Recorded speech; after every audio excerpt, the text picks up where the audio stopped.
दा बाक़ ते नवा पहलवान दोस्तों ने मल पहलवान जो आखिर कुल मुकाबला दसो गनी समय कदर करो गनी समय के नाम दो ये पुरानो पहलवान असी पहलवान सैयद और गुलाम नबी जमीर चंद सोलंकी को 500 रुपया नाम ने रियाज खास के लिए 500 रुपया नहीं वडी मेहरबानी बच्चा छछाई जू जे असा 100 रुपया नाम असा के नहीं पहलवान गुलाम नबी शीदी ए पहलवान सैयद इरफान शाह मलपेरी मुकाबले से पेरी जो पहलवान ना गुलाम नबी शीदी सैयद इरफान शाह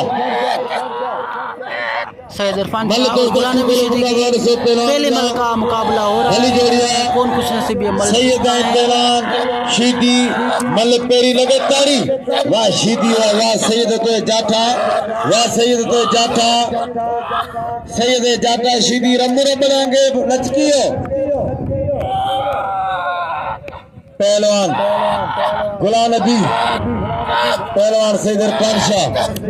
मल पेरी मुकाबलों से लगे ताली ताली एक बार इनके हाथ ढीले हो गए ये दोबारा हाथ डालेंगे फिर जोर लगाएंगे देखते हैं कौन कुछ ना अजय आखिर